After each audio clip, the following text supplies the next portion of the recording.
Le portail en fer forgé s'ouvrit lentement, comme s'il hésitait à révéler ce qui se trouvait derrière. Cécile Olivier respira profondément, serrant la bandoulière de son sac à dos usé, tout en observant l'imposante demeure qui se dressait au sommet de la colline. Le chauffeur qui l'avait conduite du centre de Paris jusqu'au quartier chic de Neuilly-sur-Seine resta silencieux, se contentant d'indiquer d'un geste qu'elle devait suivre le chemin de pierre polie qui serpentait à travers les jardins impeccablement entretenus. « Tu peux le faire », murmura-t-elle pour elle-même, rajustant le chignon simple qui retenait ses cheveux châtains.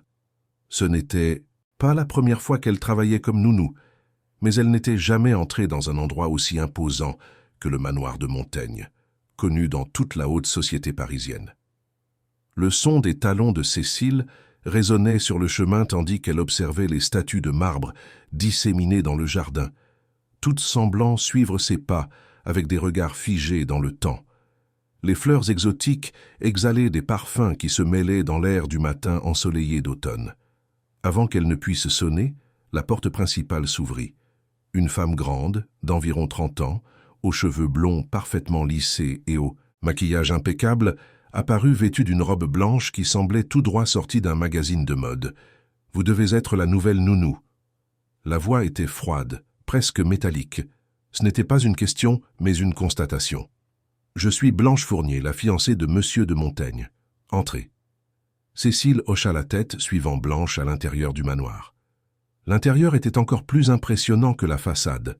Sol en marbre italien, œuvre d'art valant des fortunes accrochées au mur, meubles qui semblaient n'avoir jamais été utilisés. « Monsieur Henri attend une ponctualité et une discrétion absolue, » poursuivit Blanche, tandis qu'elle marchait le long d'un long couloir. « La petite Hélène doit suivre une routine stricte. Toute modification doit m'être communiquée immédiatement. »« Je comprends, » répondit Cécile, essayant de garder son calme, tout en absorbant chaque détail autour d'elle. « J'ai de l'expérience avec les bébés et je suis très organisée. » Blanche s'arrêta abruptement, se retournant pour dévisager Cécile de haut en bas. Ses yeux verts analysaient chaque centimètre de la nounou, comme un scanner à la recherche de défauts. « J'espère que vous serez meilleure que les précédentes. Aucune n'a duré plus de 2 semaines. » Un sourire froid apparut sur ses lèvres parfaitement dessinées, avec du rouge à lèvres couleur cerise. « Hélène est spéciale, et elle nécessite des soins particuliers. » Avant que Cécile ne puisse répondre, une porte au bout du couloir s'ouvrit et un homme d'environ 40 ans apparut. Henri de Montaigne émanait le pouvoir à chacun de ses gestes, vêtu d'un costume sur mesure, des cheveux grisonnants aux tempes contrastant avec le noir encore prédominant, des yeux bruns pénétrants qui semblaient capables de lire les pensées. « Ah, vous êtes arrivé !» Sa voix était grave et autoritaire. Il s'approcha, tendant la main. « Je suis Henri de Montaigne. J'espère que Blanche vous a déjà expliqué les règles de base. » Cécile lui serra la main, remarquant l'alliance dorée à son doigt. « Oui, monsieur, c'est un plaisir de vous rencontrer. Je suis Cécile Olivier. Vos documents et références ont été vérifiés minutieusement, dit-il, leur faisant signe de le suivre. J'ai besoin de quelqu'un de fiable pour s'occuper d'Hélène pendant que je travaille, depuis que ma femme... » Il s'interrompit comme si les mots s'étaient coincés dans sa gorge. « Depuis l'événement, j'ai été extrêmement prudent. » Blanche posa la main sur l'épaule d'Henri, dans un geste qui semblait plus calculé que sincère. « Chérie, tu n'as pas besoin d'en parler maintenant. » Ils arrivèrent devant une porte blanche décorée de petits nuages peints à la main.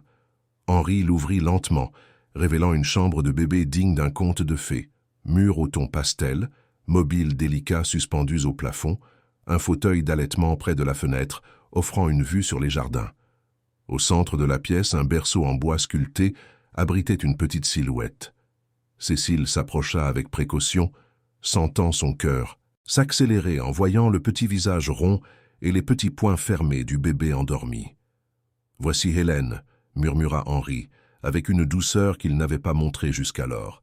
« Elle a 8 mois. » Cécile observa l'enfant avec une attention professionnelle, mais aussi avec une affection instantanée qu'elle ne put expliquer. Hélène avait une peau claire et délicate, de longs cils et une petite tache de naissance presque imperceptible près de la tempe droite. « Elle est magnifique, » dit Cécile sincèrement. « Toutes les instructions sont dans ce dossier, » interrompit Blanche. lui tendant un classeur épais à onglets colorés. Horaire d'alimentation, bain, médication préventive, sommeil, tout doit être suivi à la lettre. Les biberons sont déjà préparés par notre nutritionniste. Vous n'avez qu'à les chauffer à l'heure exacte. Cécile feuilleta rapidement le classeur, impressionnée par le niveau de détail. Je comprends. Et qui a préparé ce protocole? Moi-même, répondit Blanche, levant le menton. J'ai recherché les meilleures méthodes de soins infantiles. Hélène ne mérite que le meilleur. Henri consulta sa montre en or à son poignet. Je dois y aller. J'ai une réunion importante à l'entreprise. Cécile, votre chambre se trouve au bout de ce couloir, près de la chambre de bébé. Blanche vous montrera tout avant de partir pour son rendez-vous. Il se pencha sur le berceau, touchant doucement le front de sa fille avec ses lèvres. Pendant un instant, son visage se transforma, toute la dureté disparaissant.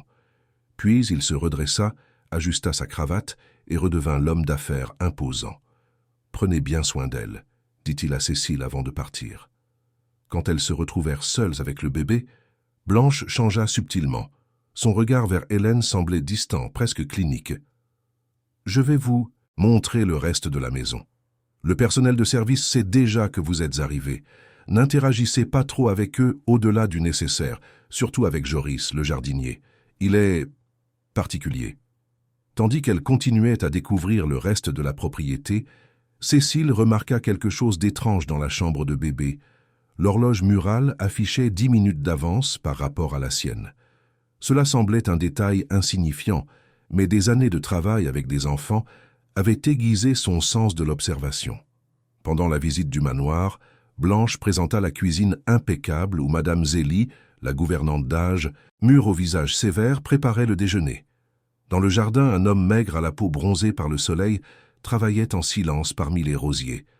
Il leva les yeux quand elles passèrent, et Cécile sentit un frisson en remarquant son regard intense. « C'est Joris, » murmura Blanche.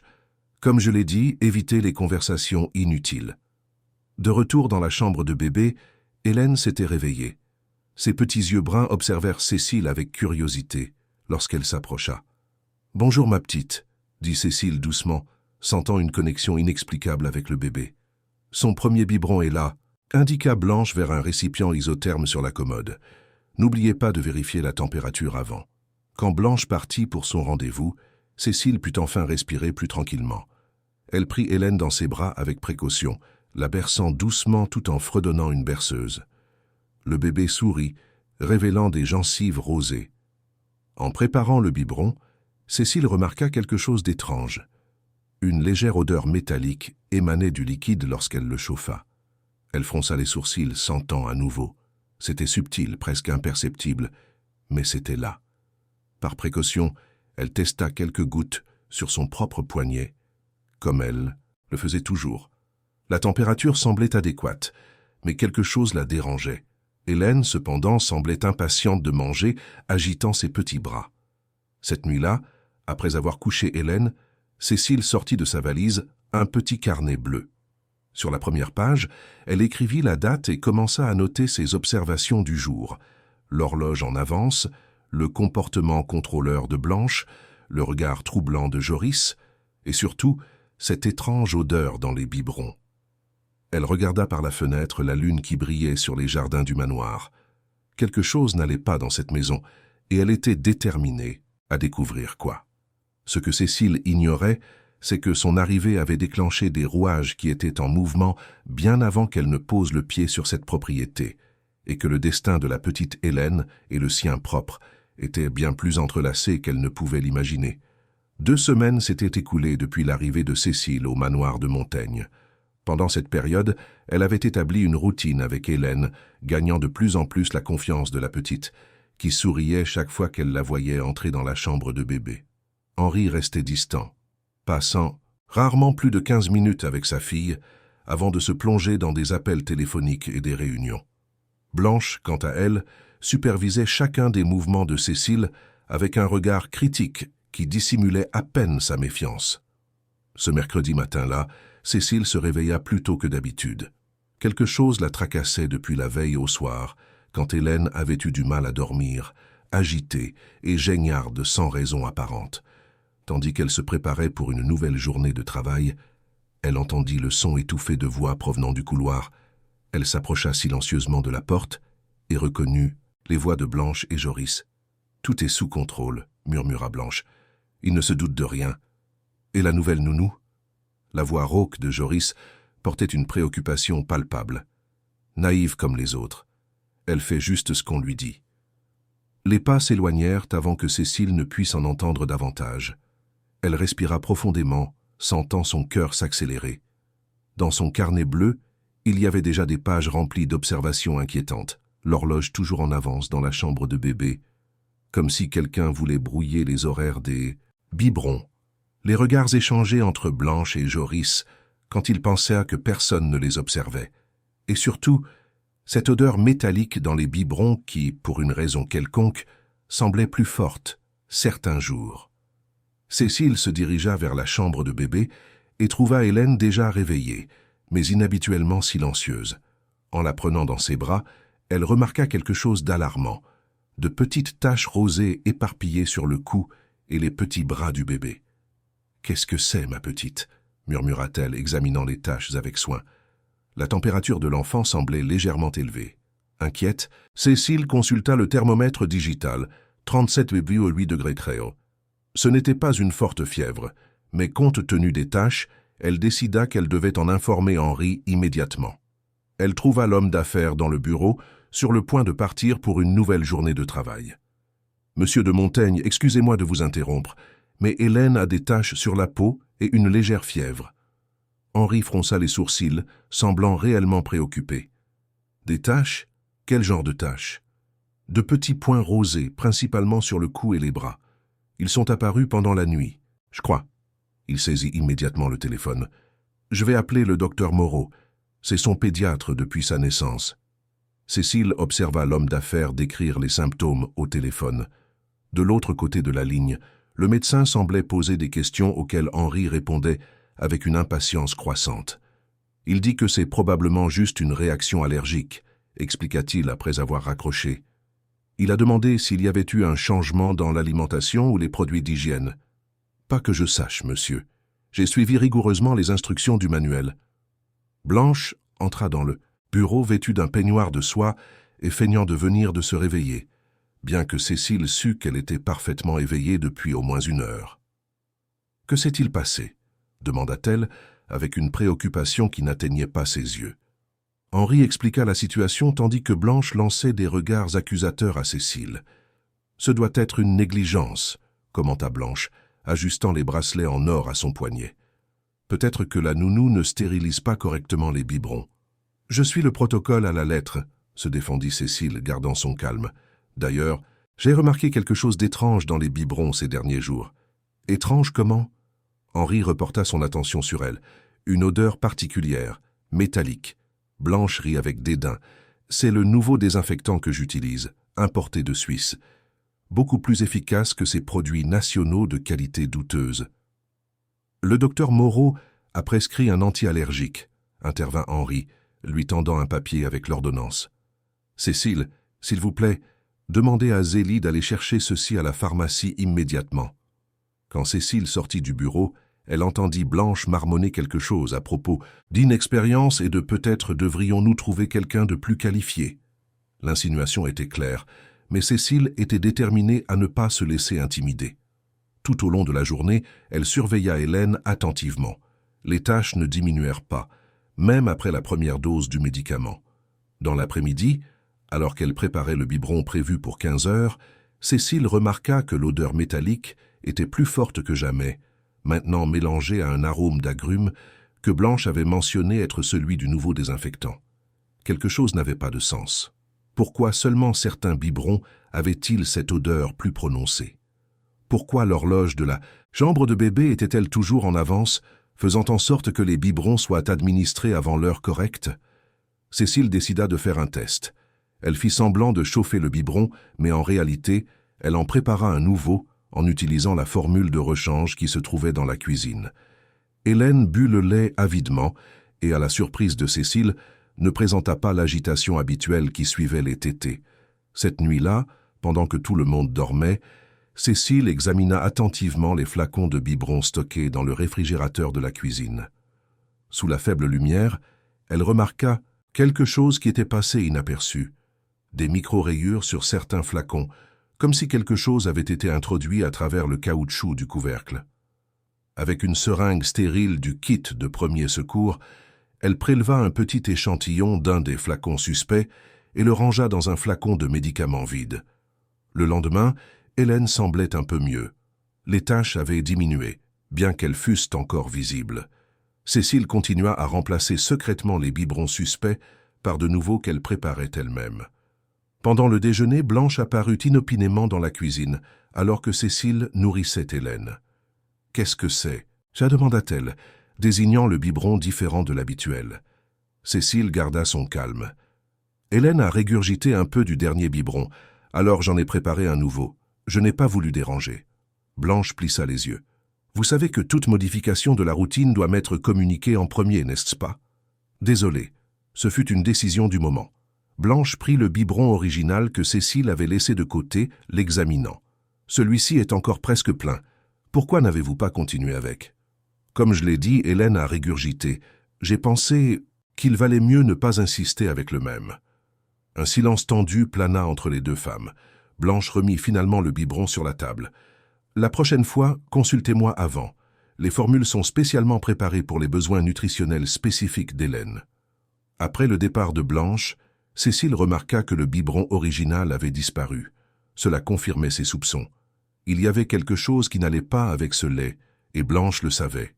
Le lendemain matin, Cécile trouva Hélène avec une forte fièvre et davantage de taches éparpillées sur le corps. Cette fois-ci, même les remplacements secrets des biberons ne semblaient pas aider. Le bébé pleurait constamment, inconsolable. Henri appela le docteur Moreau pour une visite d'urgence. Le médecin, un homme d'âge mûr avec des lunettes rondes et une voix posée, examina Hélène méticuleusement. « Les symptômes sont cohérents avec une réaction allergique sévère, » conclut-il, « mais je ne parviens pas à identifier le déclencheur. Avez-vous changé quelque chose récemment?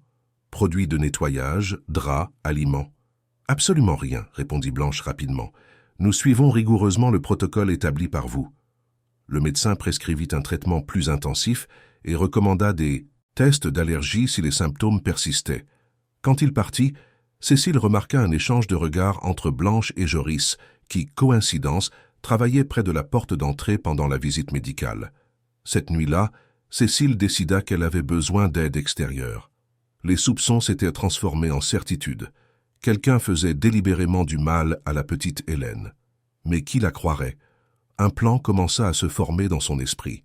Dans son carnet bleu, elle nota « La vérité est dans le lait, et je vais le prouver. » À l'aube, pendant que tout le monde dormait, Cécile prit son téléphone et envoya un message à Théo, son ami d'enfance qui travaillait comme technicien dans un laboratoire d'analyse médicale. « J'ai besoin de ton aide. C'est une urgence. Puis-je te rencontrer demain matin tôt avant ton service ?» La réponse vint presque immédiatement. « Bien sûr, 7 heures au café du coin du laboratoire. Il s'est passé quelque chose de grave ?»« Plus que tu ne l'imagines. Et une enfant est en danger. » Cécile rangea le téléphone et retourna à la chambre de bébé, où Hélène s'était finalement endormie.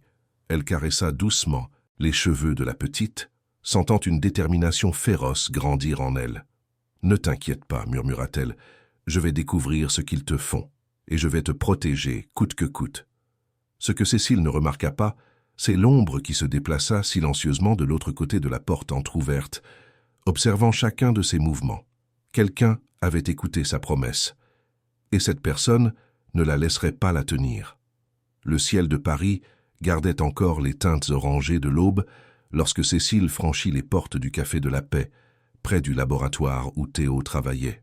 Le petit flacon contenant l'échantillon de lait était soigneusement caché dans son sac.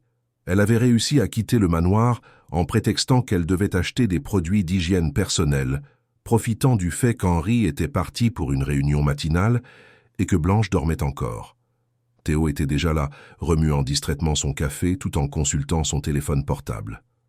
En voyant Cécile, il se leva immédiatement, la mine préoccupée. « Tu as l'air épuisé » commenta-t-il, lui tirant une chaise. « Que se passe-t-il » Cécile regarda autour d'elle, s'assurant que personne ne pourrait les entendre. « J'ai besoin que… » Tu analyses ça, dit-elle, glissant discrètement le flacon sous la table. Et il faut que ce soit totalement confidentiel. Théo fronça les sourcils, examinant le liquide blanc jaunâtre. C'est du lait? Du lait infantile, corrigea Cécile. Je crois qu'il est contaminé par quelque chose. Le bébé dont je m'occupe présente des symptômes étranges après les tétés, taches sur la peau, fièvre, irritabilité.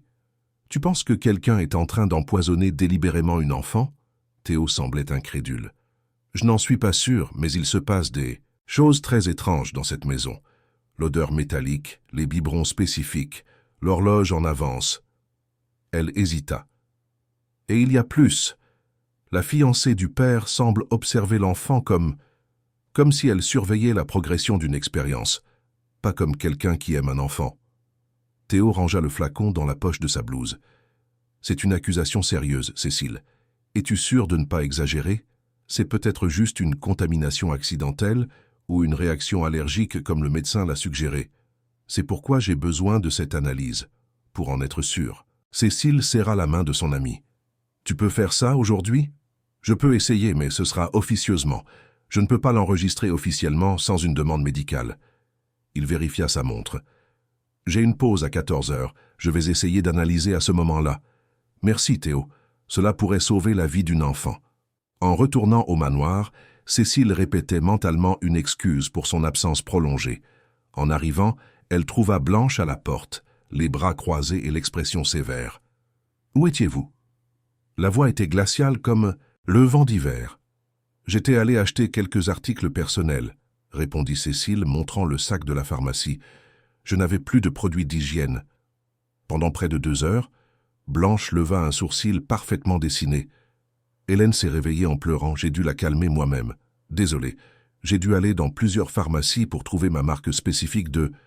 Épargnez-moi les détails, l'interrompit Blanche, se retournant pour rentrer. Henri est furieux. Hélène a eu un autre épisode de fièvre et vous n'étiez pas là. Le cœur de Cécile s'accéléra. Un autre épisode? Elle allait bien quand je suis partie. Bien? Blanche laissa échapper un rire sans joie. Sous vos soins, sa santé n'a fait qu'empirer. Dans le bureau, Henri faisait les 100 pas, le téléphone pressé contre son oreille. En voyant Cécile, il coupa brusquement la communication. « Où diable étiez-vous » Sa voix résonna à travers les murs. « Ma fille avait besoin de vous. »« Je suis désolé, monsieur. Je ne veux pas entendre d'excuses. Je vous ai engagé pour prendre soin d'Hélène et au premier signe de problème, vous disparaissez. » Blanche posa une main sur le bras d'Henri dans un geste calculé de soutien. « Mon chéri, peut-être devrions-nous reconsidérer. Si elle ne peut pas gérer une simple urgence... » « Ce n'est pas ce qui s'est passé, » se défendit Cécile, sentant le sang lui monter à la tête face à l'injustice. « Hélène était stable quand je suis parti, et j'ai observé des schémas dans ces épisodes qui... » « Des schémas ?» Henri fronça les sourcils. « Quels schémas ?» Avant que Cécile ne puisse répondre, Blanche intervint. « Henri, elle essaie de détourner l'attention de sa propre négligence. Typique. » Cécile respira profondément. Elle ne pouvait pas révéler ses soupçons sans preuve concrète.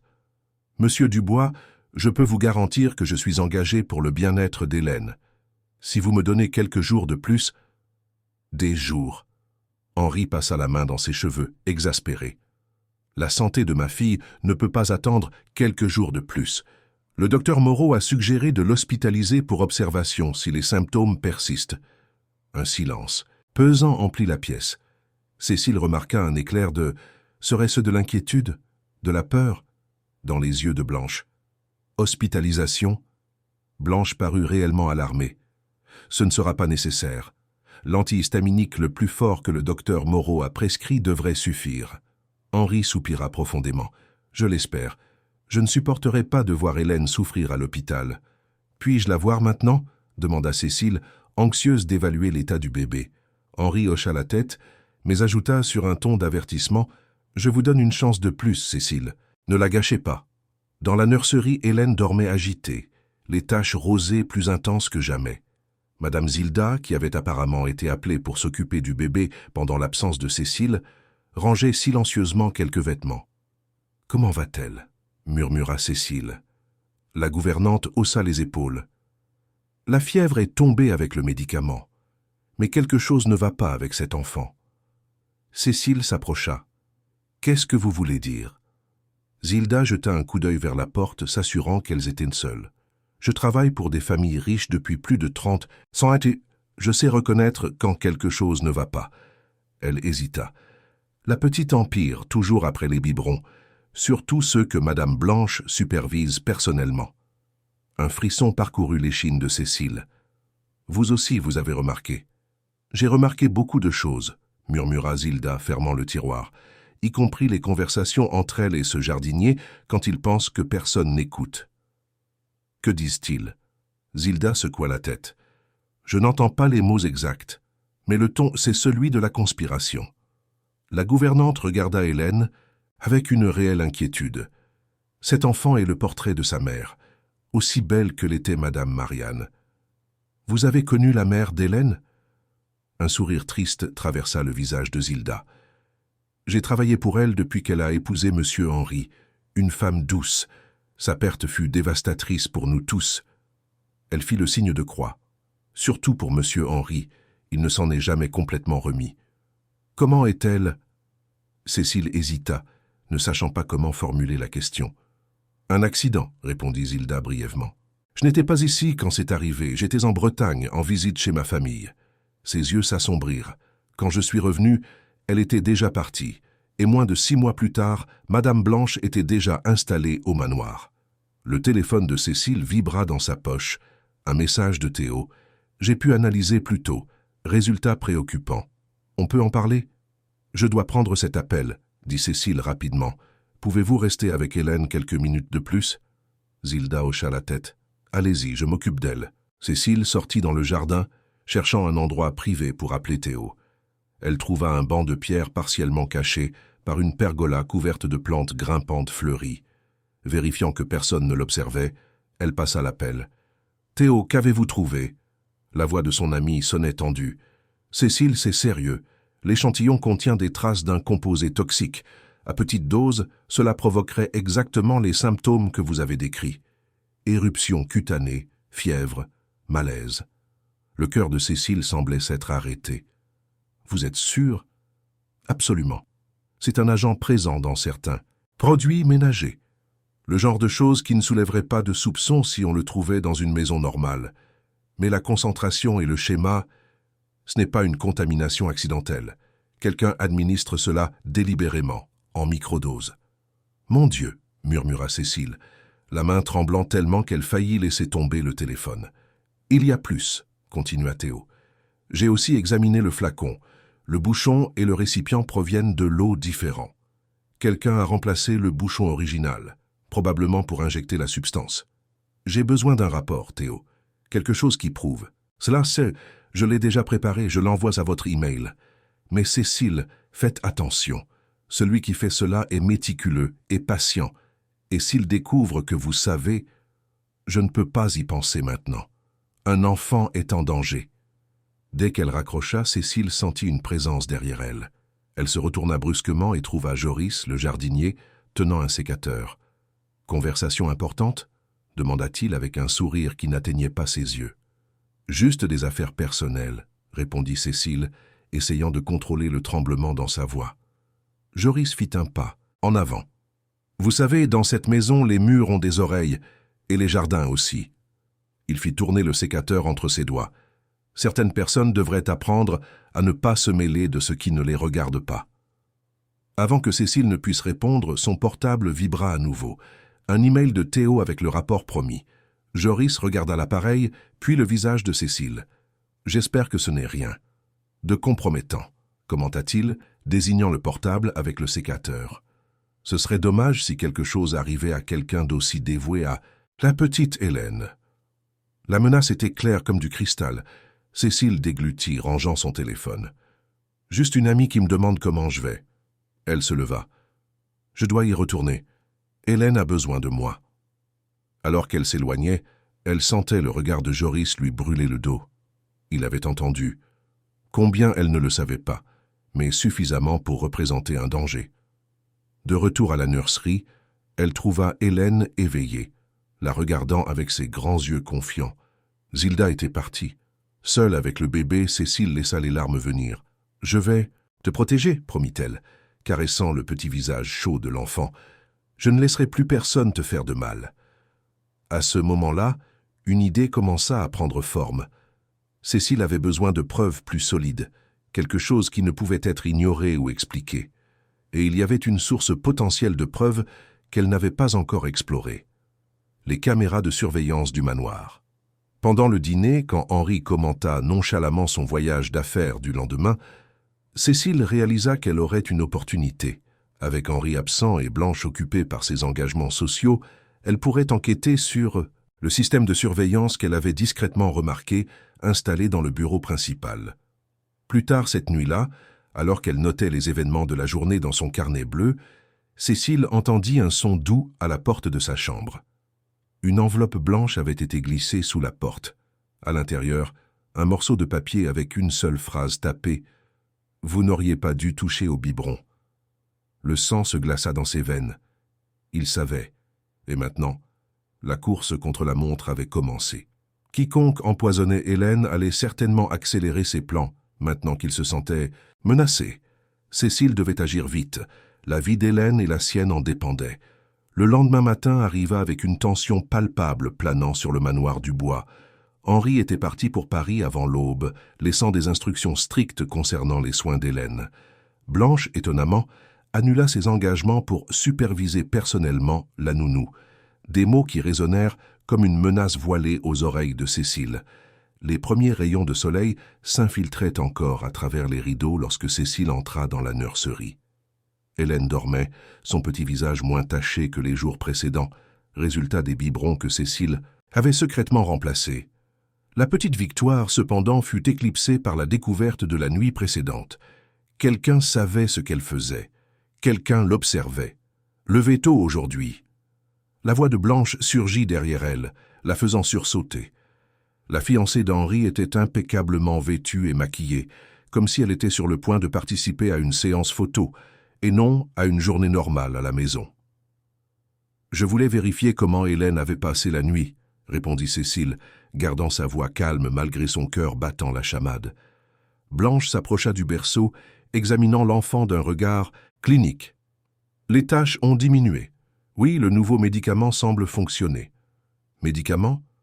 Blanche leva un sourcil parfaitement dessiné. « Ou serait-ce votre intervention personnelle ?» L'estomac de Cécile se serra. L'accusation était là, flottant dans l'air entre elles. « Je ne sais pas de quoi vous parlez. » Un sourire froid se forma sur les lèvres de Blanche. « Non ? Alors pourquoi remplacez-vous les biberons soigneusement préparés par d'autres que vous faites vous-même ? Pourquoi prélevez-vous des échantillons de lait ? Pourquoi conversez-vous secrètement au téléphone à propos de substances et de preuves ?» Cécile sentit le sang se glacer dans ses veines. Elle savait tout. « Les biberons empoisonnent Hélène, » répondit Cécile, abandonnant toute prétention. « Et je pense que vous le savez très bien. » Blanche laissa échapper un rire cristallin, presque musical. « Quelle accusation absurde! Vous pensez que moi, la future mère de cet enfant, je l'empoisonnerais? Pourquoi ferais-je quelque chose d'aussi monstrueux? C'est ce que je compte découvrir. » Le sourire de Blanche disparut, remplacé par une expression glaciale. « Vous jouez avec le feu, Cécile. Et qui joue avec le feu ?» Les pleurs d'Hélène interrompirent la menace voilée. Le bébé s'était réveillé, agité et en pleurs. Cécile se tourna immédiatement vers elle, mais Blanche fut plus rapide, s'interposant entre la nounou et le berceau. « Je m'en occupe. Vous en avez déjà trop fait. »« Je ne vous fais pas confiance avec elle, » dit Cécile, sans dissimuler son hostilité. « Ce n'est pas une question de confiance, » rétorqua Blanche, prenant Hélène dans ses bras avec une délicatesse calculée. « C'est une question d'autorité, et dans cette maison j'ai plus d'autorité que vous. » Cécile fit un pas en avant. « Je ne vous permettrai pas de... que je quoi? M'occuper de l'enfant qui sera bientôt officiellement ma fille ?» Blanche berça Hélène avec une fausse tendresse. « Henri et moi nous marierons dans moins d'un mois. Je serai la mère légale de cet enfant. Et vous? Vous ne serez rien d'autre qu'une ancienne employée à problème. » La porte de la nurserie s'ouvrit et Madame Zilda apparut avec une expression appréhensive. « Tout va bien ici ?» J'ai entendu des voix altérées. « Parfaitement bien, Zilda, » répondit Blanche, son ton changeant instantanément pour une douceur artificielle. Juste un petit désaccord professionnel. Pourriez-vous préparer le petit déjeuner pour Hélène? Cécile semble indisposée aujourd'hui. La gouvernante lança un regard inquiet à Cécile avant d'acquiescer et de sortir. De nouveau seule, Blanche s'approcha de Cécile, berçant toujours Hélène. « J'ai été patiente avec vos investigations, parce qu'Henri insiste sur le fait que vous êtes bonne avec le bébé. Mais ma patience a des limites. Je vous suggère de vous concentrer sur votre travail et de laisser les affaires familiales à la famille. » « Hélène est ma responsabilité, » rétorqua Cécile, « et je la protégerai à tout prix. Même au prix de votre emploi ou de quelque chose de plus précieux. » Avant que Cécile ne puisse répondre, le téléphone de Blanche sonna. Elle répondit rapidement, une ombre d'irritation traversant son visage parfait. « Ce n'est pas le bon moment, » dit-elle à son interlocuteur inconnu. Ses yeux se fixèrent sur Cécile pendant qu'elle parlait. « Oui, elle est toujours là. Non, pas encore. Soyez patient. » Raccrochant le téléphone, Blanche tendit Hélène à Cécile d'un mouvement brusque. « J'ai un rendez-vous inattendu. Occupez-vous d'elle, mais souvenez-vous de ce dont nous avons parlé. » Quand Blanche sortit, Cécile serra Hélène fort dans ses bras, sentant le petit cœur battre contre le sien. La menace était claire. Elle était en danger, et Hélène aussi probablement. Le temps était compté. Hélène étant plus calme après le petit déjeuner, Cécile profita de l'absence de Blanche pour mettre son plan à exécution. Elle savait que le manoir possédait un système de sécurité sophistiqué, avec des caméras dans presque toutes les pièces. Si elle parvenait à accéder aux enregistrements, elle trouverait peut-être des preuves de l'empoisonnement. Le bureau d'Henri se trouvait au rez-de-chaussée, à côté de la bibliothèque. Cécile savait que le moniteur du système de sécurité était là. Elle avait remarqué les multiples écrans lorsqu'elle avait été appelée pour une conversation quelques jours auparavant. Avec Hélène dans les bras, elle marcha nonchalamment dans le couloir, vérifiant qu'elle n'était pas observée. En arrivant à la porte du bureau, elle hésita. Elle était verrouillée. « Vous cherchez quelque chose ?» Cécile se retourna sursautant. Joris se tenait à quelques mètres, un sourire malicieux sur ses lèvres fines. « Je cherchais juste Monsieur Henri, » mentit-elle. « J'avais oublié qu'il était parti en voyage. »« Le patron ne rentre que demain, » répondit le jardinier, s'approchant à pas lents. « Curieuse coïncidence que vous le cherchiez justement quand Madame Blanche est sortie, vous ne trouvez pas ?»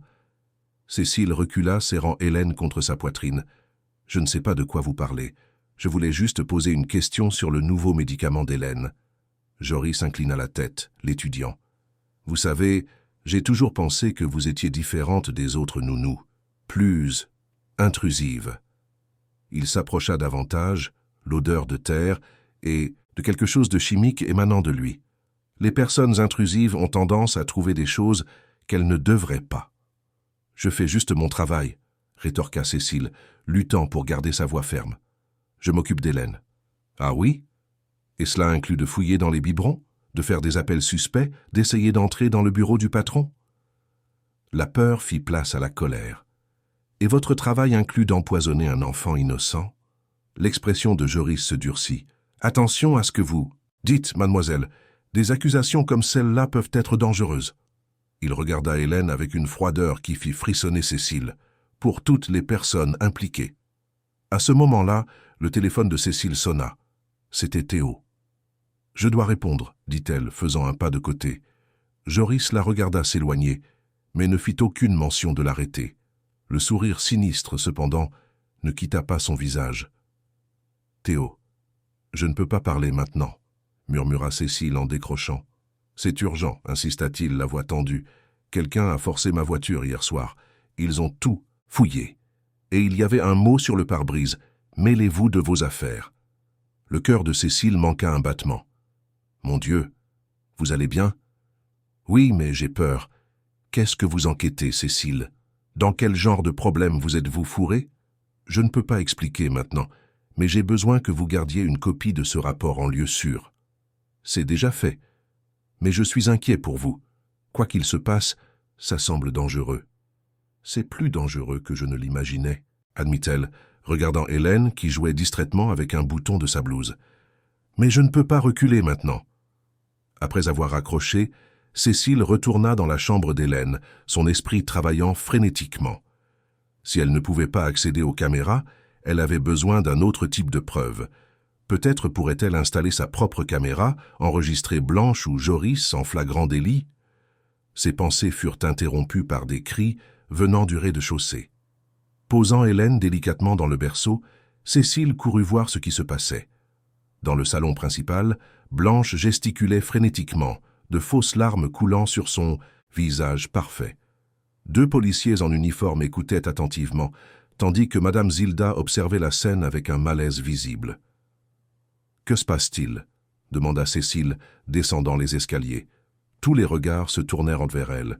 Blanche la pointa du doigt, accusatrice. « Elle, c'est elle la voleuse. »« De quoi parlez-vous » Cécile regarda les policiers, confuse. L'un des policiers, un homme d'âge moyen à l'expression fatiguée, fit un pas en avant. « Mademoiselle Dubois, nous avons reçu une plainte pour vol dans cette résidence. »« Vol ? C'est absurde. Mon collier d'émeraudes a disparu, » expliqua Blanche entre des sanglots théâtraux. « Un cadeau de fiançailles d'Henri, très précieux. » Cécile secoua la tête, incrédule. « Et vous pensez que je l'ai pris? Pourquoi ?»« Pour le vendre, évidemment, » répondit Blanche. « Ou peut-être pour avoir une garantie pour vos accusations folles contre moi. »« Quelles accusations ?» demanda le policier, son regard alternant entre les 2 femmes. « Elle m'a accusé de maltraiter Hélène, » répondit rapidement Blanche. « Elle a inventé une histoire absurde d'empoisonnement. Je pense qu'elle est mentalement déséquilibrée. »« C'est un mensonge !» s'exclama Cécile. « J'ai des preuves que le bébé est empoisonné, un rapport de laboratoire qui... »« Vous voyez ?» l'interrompit Blanche, s'adressant au policier. « Des délires de persécution. Henri l'a engagée par pitié, elle a des antécédents d'instabilité, et c'est ainsi qu'elle nous remercie. » Le second policier, plus jeune et apparemment plus sceptique, intervint. « Mademoiselle Dubois, cela vous dérangerait-il si nous jetions un coup d'œil à vos affaires ?»« Pas du tout, » répondit Cécile, confiante en son innocence. « Je n'ai rien à cacher. » Le groupe monta jusqu'à la chambre de Cécile. Pendant que les policiers fouillaient ses affaires, elle remarqua un échange de regards entre Blanche et Joris, qui étaient, par coïncidence, apparus à la porte, prétendant devoir vérifier une fenêtre proche. « Qu'est-ce que c'est » demanda le policier le plus âgé, soulevant un petit objet brillant du fond de la valise de Cécile. Blanche laissa échapper un cri théâtral. « Mon collier! Je le savais !» Cécile resta paralysée de choc. « Ça, ce n'est pas à moi. Je n'ai jamais vu ce collier auparavant. Quelqu'un l'a mis dans ma valise. Une défense classique, » commenta Blanche avec dédain. « Tous les voleurs disent la même chose. » Le policier le plus jeune fronça les sourcils. « Comment saviez-vous qu'il serait dans sa valise ?» La question prit Blanche par surprise. « Je ne savais pas. C'était un pressentiment. » « Un pressentiment très précis, » observa le policier. Avant que la situation ne puisse évoluer, le téléphone sonna. Madame Zilda répondit et, avec une expression grave, informa que c'était Henri. Blanche prit le téléphone, sa voix se transformant instantanément en une plainte douce. « Mon chéri, quelque chose de terrible est arrivé. Oui, la police est là. Mon collier d'émeraude, celui que tu m'as donné. Ils l'ont trouvé sur la nounou. Oui, elle est là. Quoi? Tu es sûr? Mais... » Cécile observa l'expression de Blanche changer pendant la conversation. Quand elle raccrocha, son visage s'était durci. « Henri revient immédiatement, » annonça-t-elle. « Il veut s'en occuper personnellement. D'ici là, la nounou doit rester sous surveillance mais sans être arrêtée. » Les policiers acquiescèrent, visiblement mal à l'aise avec la situation. Ils demandèrent à Cécile de ne pas quitter la propriété et se retirèrent, emportant le collier comme preuve. Quand tout le monde fut parti, Cécile se laissa tomber sur le lit, les mains tremblantes. Le piège était désormais clair. Ils voulaient la discréditer, la faire passer pour déséquilibrée ou criminelle. Et ils y étaient presque parvenus. Le son d'un pleur lointain la tira de ses pensées. Hélène. Le bébé avait besoin d'elle, indépendamment de ce qui se passait. Dans la nurserie, elle trouva la petite agitée, son petit visage de nouveau couvert de taches. À côté du berceau, un biberon fraîchement préparé l'attendait. Cécile l'examina avec soin, La même odeur métallique, désormais si familière, émanait du liquide. Décidée, elle versa le contenu par la fenêtre et prépara un nouveau biberon avec de la formule qu'elle avait cachée dans sa chambre. Tandis qu'elle nourrissait Hélène, son esprit travaillait frénétiquement. Henri reviendrait bientôt, et elle n'aurait qu'une seule chance de le convaincre. Elle avait besoin de preuves irréfutables. Une idée lui vint à l'esprit. Les caméras de sécurité. Si Henri avait accès aux enregistrements, il pourrait voir Bianca ou Jairo déposer le collier dans ses affaires. Il pourrait voir les échanges suspects de biberons. À ce moment-là, son téléphone vibra avec un message de Théo. Analyse confirmée. Substance toxique identifiée. Composé chimique présent dans les produits de nettoyage domestique. À petite dose, il provoque les symptômes décrits. Une exposition continue peut entraîner de graves conséquences. Rapport complet joint. Cécile téléchargea rapidement le fichier, une preuve numérique de la conspiration. Mais elle savait que ce ne serait pas suffisant. Elle avait besoin de plus. La nuit tomba sur le manoir des Albuquerque, apportant avec elle une tempête qui semblait refléter la turbulence à l'intérieur de la maison. Cécile, confinée dans sa chambre sur ordre de Bianca, entendit des voix altérées en bas. Henri était revenu. Quelques instants plus tard, de violents coups résonnèrent à sa porte. Henri entra sans attendre de réponse, son visage un masque de fureur et de déception. « Comment as-tu pu » demanda-t-il, sa voix tremblante de colère. « Nous t'avons fait confiance. Je t'ai ouvert les portes de ma maison, et tu nous voles. Monsieur Albuquerque, s'il vous plaît, écoutez-moi, » implora Cécile, se levant. « Je n'ai rien volé. On m'incrimine parce que j'ai découvert quelque chose de terrible. Encore des mensonges ?» Il secoua la tête. « Bianca m'a parlé de tes théories. Empoisonnement? Conspiration? Tu crois que je ne protégerais pas ma propre fille si je croyais qu'elle était en danger? »« C'est exactement ce que j'essaie de faire, » s'exclama Cécile, désespérée. « Protéger Hélène. J'ai des preuves que quelqu'un contamine ses biberons. Un rapport de laboratoire le confirme. »« Ça suffit, » l'interrompit Henri, levant la main. « Je ne veux plus rien entendre. Tu es renvoyée, Cécile. Je veux que tu quittes ma maison dès le matin. »« S'il vous plaît, regardez juste le rapport, » supplia-t-elle, prenant son téléphone, « ou les enregistrements des caméras de sécurité. Ils montreront qui a déposé le collier qui manipule les biberons. » Un instant, quelque chose vacilla dans les yeux d'Henri, une ombre de doute, mais elle disparut aussitôt. « C'est suffisant. J'ai pris ma décision. Demain matin, je veux que tu sois partie d'ici, et sois reconnaissante que je n'ai pas permis à la police de t'emmener. » Quand la porte se referma derrière lui, Cécile sentit les larmes brûler ses yeux. Elle avait échoué. Hélène resterait à la merci de personne qui voulait lui nuire, et il n'y avait rien qu'elle puisse faire. Où y avait-il? Essuyant ses larmes avec une détermination renouvelée, Cécile prit son carnet bleu. Sur la dernière page, elle écrivit un plan. Si elle ne pouvait pas protéger Hélène de l'intérieur de la maison, elle le ferait de l'extérieur. Elle n'abandonnerait pas, quel qu'en soit le coût personnel. Car maintenant, plus que jamais, elle sentait que son destin était lié à celui de cette enfant innocente. Et d'une manière ou d'une autre, elle trouverait un moyen de la sauver. La pluie tombait implacablement sur Paris quand Cécile quitta le manoir des Albuquerque le lendemain matin. Le chauffeur, le même qui l'avait amené des semaines auparavant, resta silencieux tandis qu'il conduisait dans les rues trempées. Sur la banquette arrière, elle serrait contre sa poitrine le sac à dos contenant ses quelques affaires et, plus important encore, son carnet bleu avec toutes ses notes. « Vous pouvez me déposer ici ?» demanda Cécile, quand ils arrivèrent dans un quartier résidentiel du nord de Paris. Le chauffeur acquiesça, toujours sans dire un mot. Il semblait gêné. Peut-être Bianca avait-elle répandu des rumeurs sur elle dans toute la maison.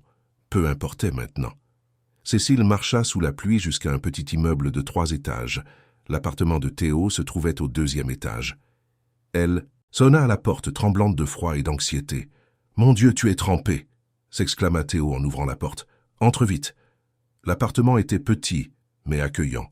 Des livres de biochimie empilés partagèrent l'espace avec des équipements de laboratoire faits maison. Théo avait toujours été passionné par la science en dehors de son travail. « Tu as l'air épuisé », commenta-t-il, lui tendant une serviette et des vêtements de rechange. « Que s'est-il passé ?» Tandis qu'elle se séchait, Cécile raconta tout. L'accusation de vol, le licenciement, les menaces voilées. Théo écouta attentivement, le visage de plus en plus grave. « C'est plus sérieux que nous l'imaginions, » dit-il quand elle eut fini. « Nous avons affaire à des gens dangereux, Cécile. Peut-être devrions-nous contacter la police. »« Avec quelle preuve ?» questionna Cécile, amère. « Un rapport non officiel d'un échantillon que j'ai volé ? Ma parole contre celle d'une mondaine respectée et d'un homme d'affaires influent. Sans compter que je suis maintenant une voleuse. » Théo soupira, passant la main dans ses cheveux bouclés. « Que comptes-tu faire alors ?»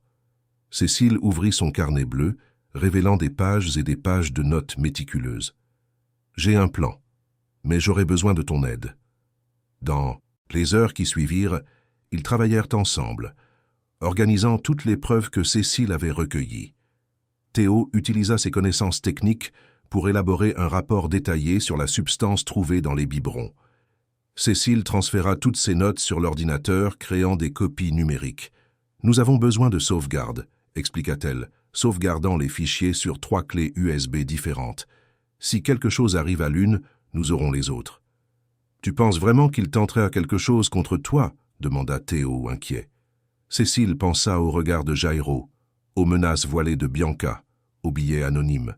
« J'en suis sûr, et c'est pourquoi nous devons être extrêmement prudents. » Dans l'après-midi, épuisés mais déterminés, ils finalisèrent le plan. Cécile enverrait un email anonyme à Henri avec une partie des preuves et un message simple. « La vérité est dans le lait. » Ce serait le premier pas pour le faire douter de la version de Bianca. « Et s'il l'ignore ?» demanda Théo. « Alors nous passerons au plan B. » Cécile montra une ébauche de lettre plus détaillée, révélant toutes les preuves, qui lui seraient remises personnellement si l'email ne fonctionnait pas. Tandis que Théo préparait un dîner simple, Cécile naviguait distraitement sur Internet, cherchant des informations sur la famille Albuquerque. Elle avait besoin de mieux comprendre qui étaient ces personnes, quel type d'influence elles avaient. Elle trouva divers articles sur les entreprises d'Henri, sa fortune estimée à des milliards, sa réputation d'homme d'affaires visionnaire. Et puis quelque chose attira son attention. Un article de journal d'il y a 3 ans rapportait le mariage d'Henri avec Marianne Costa, décrite comme psychologue et philanthrope. L'article incluait une photo du couple souriant. Cécile se figea, le verre qu'elle tenait glissant de ses doigts et se brisant sur le sol. « Qu'est-ce qu'il y a ?» demanda Théo, accourant de la cuisine. « Tu t'es blessé ?» Mais Cécile ne put répondre. Ses yeux étaient fixés sur l'écran, sur l'image de la femme à côté d'Henri, une femme aux cheveux châtains, aux yeux en amande, et un sourire que Cécile connaissait mieux que son propre reflet. « Ce n'est pas possible, » murmura-t-elle finalement, la voix presque inaudible. « Qu'est-ce qu'il y a ?» insista Théo, regardant l'écran. « Qui est-ce ?»« Marianne, » répondit Cécile, les larmes commençant à monter à ses yeux. « La défunte épouse d'Henri, la mère d'Hélène. » Elle leva les yeux vers Théo, le visage pâle comme un linge.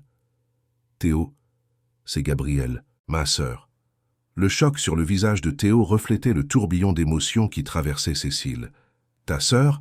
Mais tu as dit qu'elle a disparu il y a 10 ans, » compléta Cécile, la voix tremblante. « Nous étions très jeunes.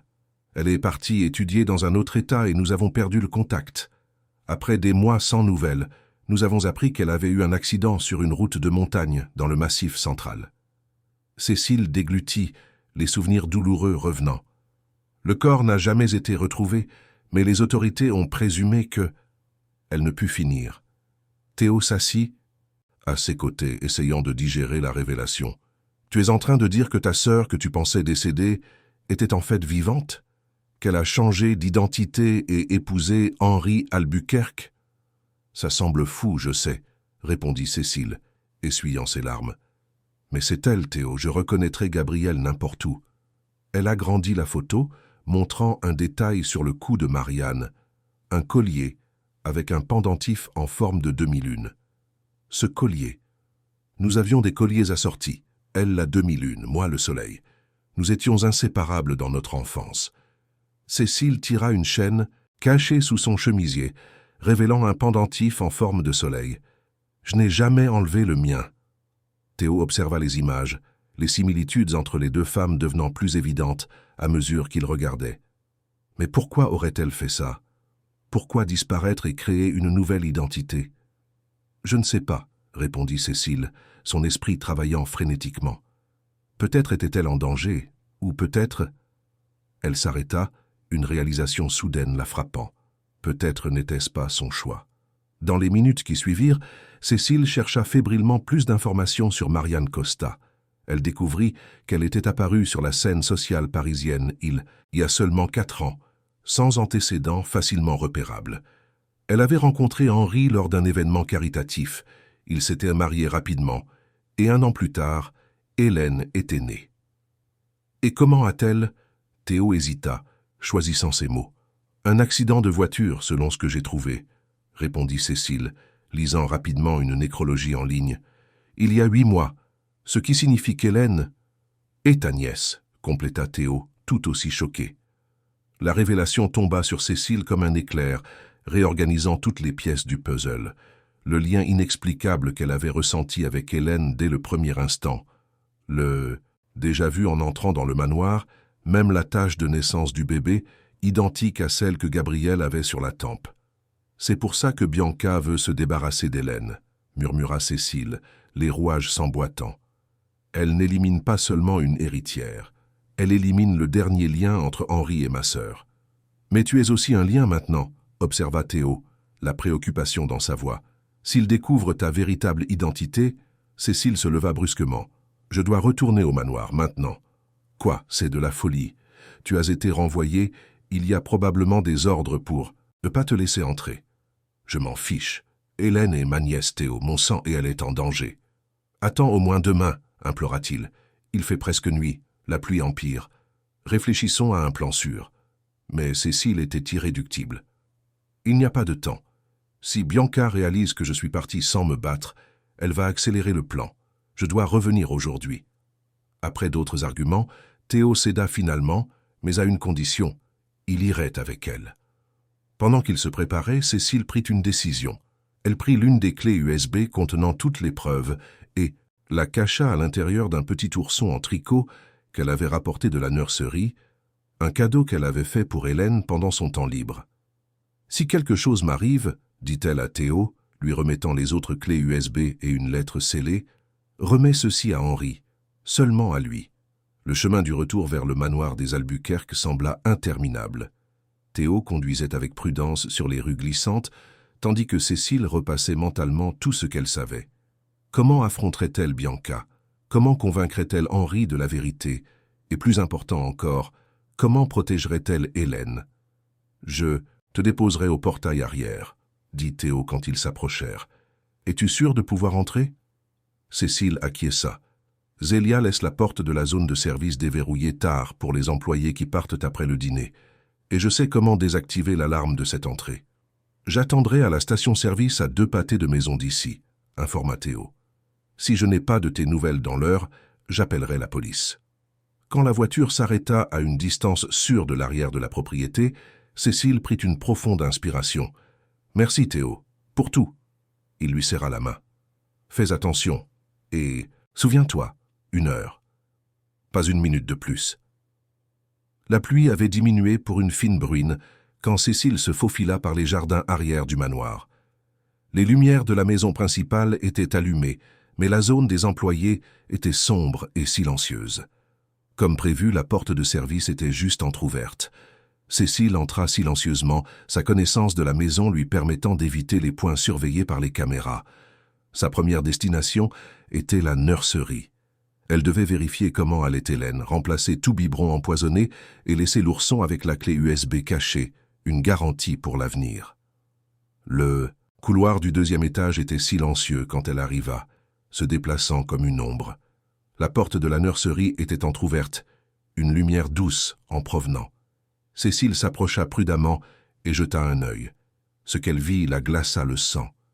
Bianca, le dos tourné à la porte, penchée sur le berceau d'Hélène.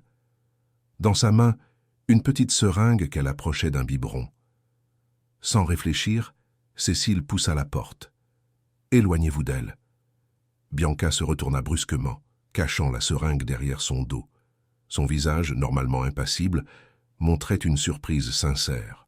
« Vous, comment êtes-vous entré ici ?» Qu'est-ce que vous... Injectez dans son biberon exigea Cécile, avançant.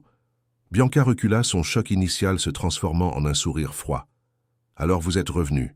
Je savais que vous feriez quelque chose d'aussi stupide. Répondez à ma question. Cécile se positionna entre Bianca et le berceau, où Hélène dormait inconsciente du drame.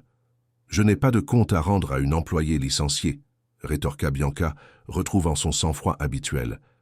Vous êtes en train d'envahir une propriété privée. Partez avant que j'appelle la sécurité. Je ne vais nulle part sans ma nièce. Les mots flottèrent dans l'air comme des éclats de verre. Bianca cligna des yeux momentanément déconcertée. De quoi parlez-vous? Vous savez très bien. Cécile fit un pas en avant. Marianne Costa était en réalité Gabrielle Olivier, ma sœur, ce qui signifie qu'Hélène est ma nièce. Le visage de Bianca pâlit un instant, mais aussitôt ses traits se recomposèrent en un masque de dédain. Quelle histoire ridicule! Vous êtes clairement perturbé. Perturbé? Moi? Cécile laissa échapper un rire amer. Ce n'est pas moi qui empoisonne un enfant pour hériter d'une fortune. Les yeux de Bianca étincelèrent. Vous n'avez aucune idée à qui vous avez affaire. Au contraire, je sais exactement qui vous êtes.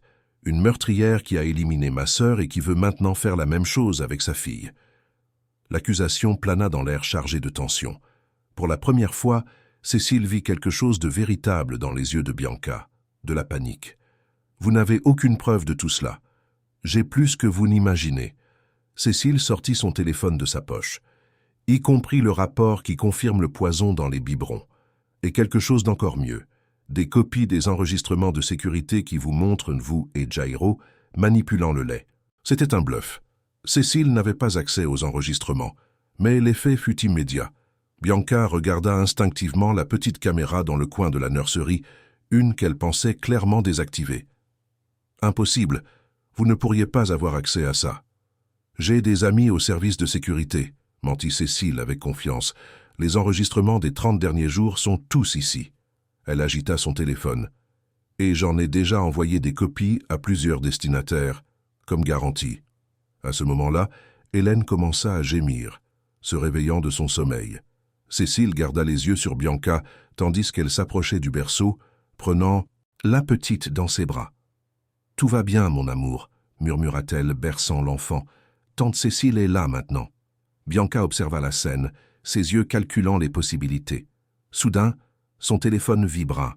Elle le sortit de sa poche, vérifia le message et sourit. Que c'est émouvant. La tante dévouée qui sauve sa nièce. Son ton était venimeux. Profitez-en tant que vous le pouvez. Avant que Cécile ne puisse répondre, elle entendit des pas dans le couloir. Jairo apparut à la porte, un sourire sinistre aux lèvres. « Regardez qui est de retour », commenta-t-il. « La nounou fouineuse. »« Vous êtes en retard », réprimanda Bianca, irritée. « Elle est déjà là depuis trop longtemps. » Jairo haussa les épaules. « J'ai dû m'assurer que personne ne nous interrompe. Le plan reste le même ? » « Oui. Emmenez-la à l'entrepôt arrière. Je m'occuperai d'elle après. »« Et quant à... » Jairo regarda Hélène. « Je m'en chargerai aussi. Allez-y. » Cécile serra Hélène contre sa poitrine, reculant jusqu'au mur. « Je ne vais nulle part avec lui. Et si vous touchez à un seul de ses cheveux, je jure que... »« Que quoi ?» interrompit Bianca, riant. « Vous allez appeler la police ? Raconter votre théorie folle sur les sœurs disparues et les conspirations ? Personne ne vous croirait. » Jairo avança, mais Cécile fut plus rapide. D'un mouvement brusque, elle poussa la commode à proximité, bloquant partiellement le passage. « Restez loin !» Le bruit réveilla complètement Hélène, qui se mit à pleurer fort. Jairo contourna le meuble, s'approchant d'un air menaçant. « Ne compliquez pas les choses, mademoiselle. Cela n'a pas besoin de se terminer ainsi. » Cécile recula jusqu'à la fenêtre, son esprit travaillant frénétiquement. Il n'y avait pas d'issue. Jairo bloquait la porte, Bianca s'approchait de l'autre côté. Elle était acculée. C'est alors qu'elle remarqua quelque chose sur le mur opposé. Une photographie encadrée qu'elle n'avait pas remarquée auparavant. Une image d'Henri et Marianne, Gabrielle, souriant ensemble sur une plage. Sa sœur portait le collier en demi-lune, exactement comme Cécile s'en souvenait. La vision lui donna des forces renouvelées. Elle ne pouvait pas échouer. Pas avec Hélène, pas avec la mémoire de sa sœur. Je sais ce que vous avez fait à Gabriel, dit-elle, la voix tremblante de colère, et vous ne ferez pas la même chose avec moi ou avec Hélène. Bianca leva les yeux au ciel. Mélodramatique jusqu'au bout, Jairo, finissez-en vite. Le jardinier avança, les mains tendues pour saisir Cécile. À ce moment, un bruit venant du couloir les figea tous sur place. La porte principale s'était ouverte. « Bianca ?» La voix d'Henri résonna dans le couloir. « Je suis à la maison. » La panique traversa le visage de Bianca. Elle ne s'attendait pas à ce qu'il revienne si tôt. D'un geste rapide, elle indiqua à Jairo de partir. « Partez par l'arrière. Revenez dans 1 heure. » Quand Jairo disparut par la porte arrière de la nurserie, Bianca arrangea ses cheveux et ses vêtements, adoptant une expression de surprise agréable. « Restez ici et ne faites pas de bruit, » ordonna-t-elle à Cécile à voix basse. « Si vous tentez quoi que ce soit, je jure que ce sera la dernière chose que vous ferez. » Elle sortit dans le couloir, fermant la porte de la nurserie derrière elle. Cécile put entendre sa voix mielleuse saluer Henri, inventant une excuse quelconque pour être debout à cette heure. Le cœur battant, Cécile savait qu'elle n'avait que quelques minutes avant que Blanche ne revienne, peut-être avec Henri. Elle devait agir vite. Déposant Hélène délicatement dans le berceau, elle courut vers la fenêtre, tentant de l'ouvrir. Elle était bloquée. Le système de sécurité du manoir de Beaumont bloquait toutes les fenêtres après une certaine heure. Elle regarda autour d'elle, désespérée, cherchant quelque chose qu'elle pourrait utiliser comme arme, comme bouclier, comme n'importe quoi. Son regard se posa de nouveau sur la photographie de Gabriel. Pendant une seconde, il lui sembla que sa sœur lui souriait directement, lui donnant du courage. Décidée, Cécile prit son téléphone portable et envoya un message rapide à Théo. « Contactez la police immédiatement. Manoir de Beaumont. Tentative d'homicide en cours. » Ensuite, elle reprit Hélène dans ses bras et se positionna face à la porte, attendant la confrontation inévitable. Elle ne fuirait plus. Il était temps que la vérité éclate. Les minutes qui suivirent parurent une éternité à Cécile. Hélène s'était calmée dans ses bras, comme si elle sentait la détermination de sa tante à la protéger. Du couloir, des voix étouffées indiquaient que Blanche et Henri conversaient dans le salon principal. « Je ne laisserai personne te faire du mal », murmura Cécile à sa nièce. La porte de la chambre d'enfant s'ouvrit. Blanche entra la première, suivie par Henri, dont le visage se transforma en un masque de stupeur. « Qu'est-ce que cela signifie » s'exclama-t-il. « Comment êtes-vous entré ici ?»« Monsieur de Beaumont » Cécile garda une voix ferme. « Je sais que cela ressemble à une intrusion, mais je devais revenir pour protéger Hélène. Sa vie est en danger. » Blanche laissa échapper un rire forcé. « Vous voyez, elle est complètement déséquilibrée.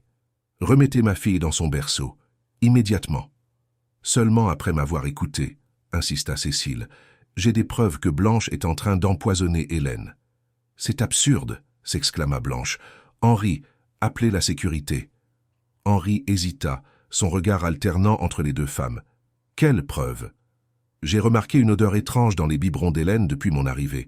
Quand elle a commencé à montrer des symptômes, j'ai emporté un échantillon pour analyse. Le résultat a confirmé. Il y a une substance toxique dans le lait. » Elle indiqua son téléphone. « Et je viens juste de la surprendre en train d'injecter quelque chose dans un biberon. » Elle pointa la seringue partiellement cachée dans la robe de chambre de Blanche. Henri se concentra sur la manche de Blanche. « Qu'est-ce que c'est ?» Blanche cacha sa main. « Juste des vitamines que le pédiatre a prescrites. »« Il y a plus, » continua Cécile. « Votre épouse, Marianne, était ma sœur. » Un silence assourdissant emplit la pièce. « Quoi ?» murmura Henri. « Gabrielle Dubois. Ma sœur disparut il y a 10 ans. D'une manière ou d'une autre, elle a pris une nouvelle identité sous le nom de Marianne Delacroix. » Cécile tira la chaîne avec le pendentif en forme de soleil. Ce collier. Marianne portait le complément, le croissant de lune. Nous étions inséparables dans notre enfance.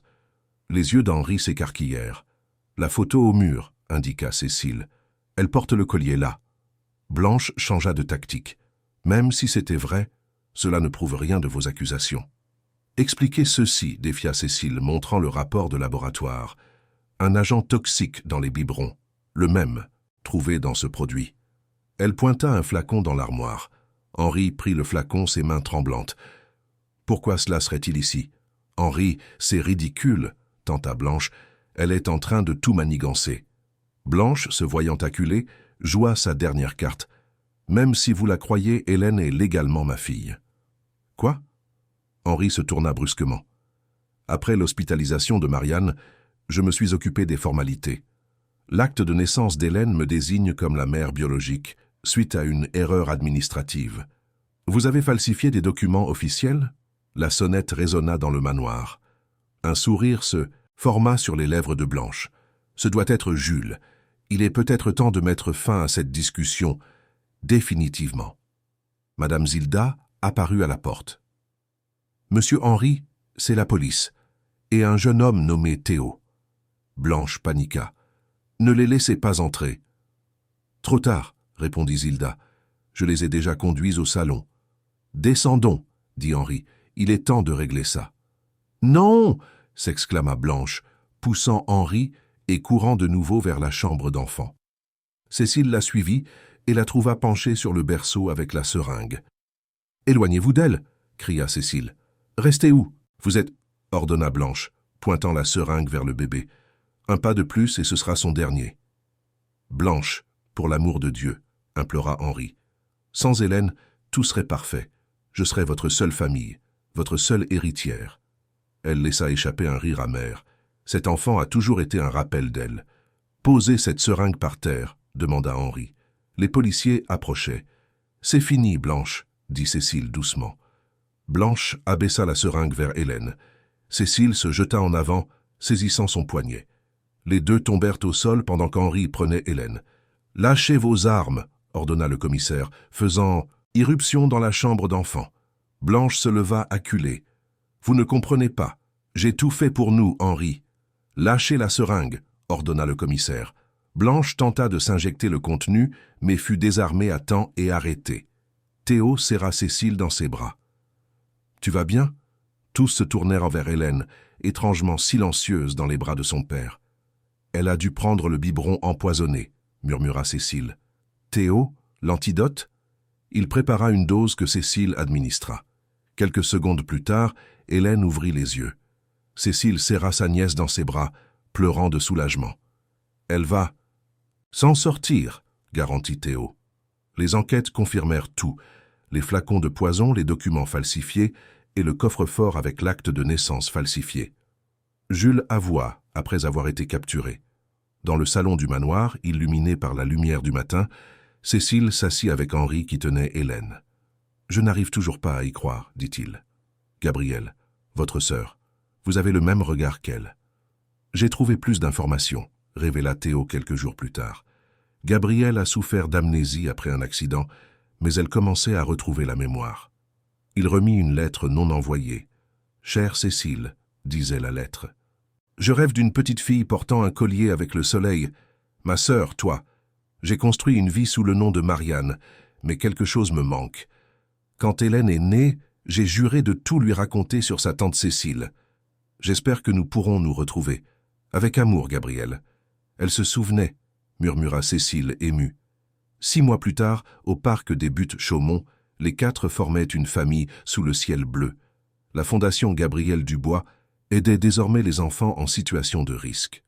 Le manoir avait été vendu et ils vivaient dans une maison aérée près du parc. Un jour, promit Cécile à sa nièce, je te raconterai tout sur ta mère, comme elle était forte, comme elle nous aimait et comme son cœur a retrouvé le chemin de la maison. Le carnet bleu reposait à la maison, sa dernière page ne contenant qu'une phrase. Le lait de la vérité ne tourne jamais.